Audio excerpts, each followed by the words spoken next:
Assalamualaikum dan salam sejahtera. Okey, bertemu lagi. Kali ini saya nak kongsikan pengalaman saya. Okey, first kali pokok durian saya berbunga, dia keluar bunga sikit. Kadang tu satu pokok ni adalah dalam 2-3 tangkai. Okey, masa tu saya ni sangat teruja tau. Pokok dah start berbunga. Kadang tu ada pokok yang dia ada macam ni tau. Dia keluar daun. Okey, bunga tu keluar pucuk. Lepas tu keluar daun macam ni. Okey, biasanya tak akan lekat. Tapi berkongsikan daripada pengalaman masa tu, sebab nampak daun, saya pun buang macam ni. Saya buang sikit. Mana yang ada daun tu saya buang. Okey, dia jadi macam ni. Jadi untuk kuatkan tangkai bunga tadi, saya buang daun tu. Jadi dia tak adalah banyak pergi dekat daun tadi kan. Jadi dia pun lekat lah satu biji. Masa tu tahu buah tu panjang mana tangkai. Pokok blackthorn tapi tangkai dia 1 jengkal lebih. Macam ni buah duduk kat sini. Tangkai ni panjang macam ni. Dia ada bau dari keluar tangkai. Itu pengalaman lah. Masa tu bunga tak banyak. Sebab teruja sangat, pokok dah start bunga. Adalah keluar 2-3 kuntum. Lepas tu dua ulang tengok. Lepas tengok. Alhamdulillah bunga tu lekat. Dan dapatlah rasa buah sulung. Biasa kalau tuan-tuan tengok yang mana-mana pokok yang baru-baru belajar tu, rasa nak tengok dia lekat tak lekat buah, cubalah buat buang tadi dekat. Kalau ada yang keluar bunga tu keluar daun, buanglah daun tu. Cuba ikhtiar Sambil-sambil tu tengok mana yang ada pucuk tu buang. Okey, dia macam ni okey. Ni ni. Macam ni. Okey, dia macam ni Tengok banyak keluar daun. Ini memang kena buang lah.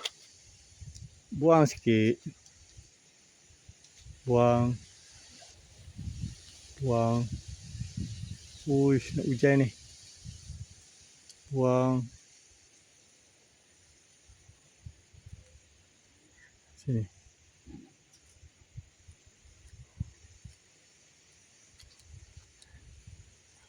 Sebab kalau sikit bolehlah buang. Tapi pokok dah 3-4 kali berbuah ni, dia banyaklah bunga dia. Macam ni sampai ke atas tu. Tak mampu nak buang. Banyak sangat bunga. Sama kat yang sana. Tu.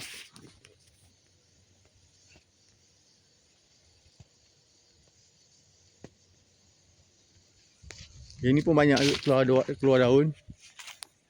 Mana yang mampu buang tu kita buang lah. Sikit-sikit. Sambil-sambil pusing-pusing tengok bunga kan. Kadang tu dekat bunga ni. Kat bunga ni dia ada serangga perosak. Dia menumpang kat situ. Sambil dia tumpang, sambil tu dia usik. Dia macam ni kalau tengok macam ni kena sembuh racun imidacloprid. Ni. Kadang tu dia ganggu bunga. Dia akan duduk kat bunga tu, dia akan hisap bunga tu. Jadi bunga tadi tak cantik lah. Sambil-sambil ni kita proses. Walaupun bunga ni ada sekuntum, sayang nak buang sebenarnya. Kadang tu boleh jadi. Bila dah jadi tu, dia jadi unik sikit lah. Dia punya tangkai tu panjang. Sampai sejengkal lebih, baru dia keluar tangkai. Dia terkayut macam tu.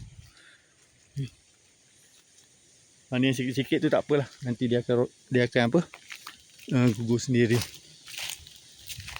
Macam ni. Ni pun banyak nak keluar bunga lagi ni. Sampai ke bawah-bawah. Yang ni yang fasa pertama untuk 2026. Dia dah besar nak kembang dah. Okey, yang ni yang fasa kedua. Dia kecil sikit Tapi yang fasa kedua ni dia banyak keluar pucuk. Banyak. Ni macam ni. Ni fasa kedua kan. Fasa ketiga. Kejap, pokok ni. Okey, pokok ni ada fasa ketiga. Dia ada bunga yang ketiga. Lewat keluar dia. Dia macam ni. Ni.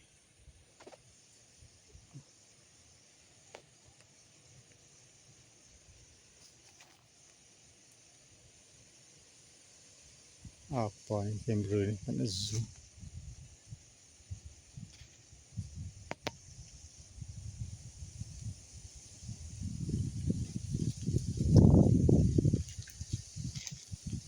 Okay, ni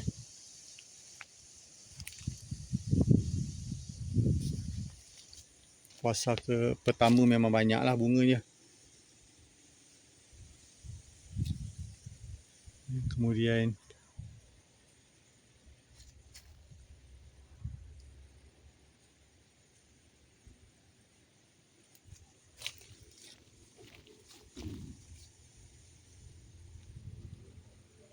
sampai ke bawah tu. Okey. Bercerita pasal bunga yang duduk dekat dengan tanah ni. Jarak dia lebih kurang dalam 1 kaki daripada tanah. Okey. Ada yang tak cakap buah susah jadi. Buah susah lekat. Okey buah susah lekat. Pengalaman saya, dahan yang bawah ni pun semacam je kalau nak jadi. Dengan izin Allah, kalau ada rezeki tu dia jadi sampai 7-8 biji. Yang bawah-bawah ni. Sebab tu saya tak nak buang. Dia akan rendah je. Bila orang datang bergambar, okey, buah tu duduk dekat je dengan tanah. Rendah. Nak bungkus, nak ikat pun senang. Cuma nak berjalan bawah ni susah lah. Okey, untuk nak bagi dia lekat ni, okey, nak bagi dia lekat, nak bagi dia jadi buah ni, dekat bawah ni kena bersih. Tak boleh ada rumput, tak boleh dia gelap. Pokok mesti ada cahaya masuk. Kalau daun merimbun macam tu, penuh daun, dia memang susah jadi. Bunga banyak, tapi dia gugur. Sebab daun terlampau banyak. Cahaya kurang, pengudaraan tak cantik. Dekat bawah dengan rumput ni ada. Masa pecah bunga, masa tu lah nak mesin rumput. Itu semua memang tak betul lah. Ya. Cuci bawah, isi baja, tak lama lepas tu keluar bunga. Tu yang betul. Cuci dulu. Bukan dah keluar bunga baru nak cuci. Cuci dulu, bersih. Senang akar tu nak tarik baja. Okey, baru isi baja. Tak lama lepas tu, musim panas, keluar bunga. InsyaAllah dia akan lekat lah. Okey.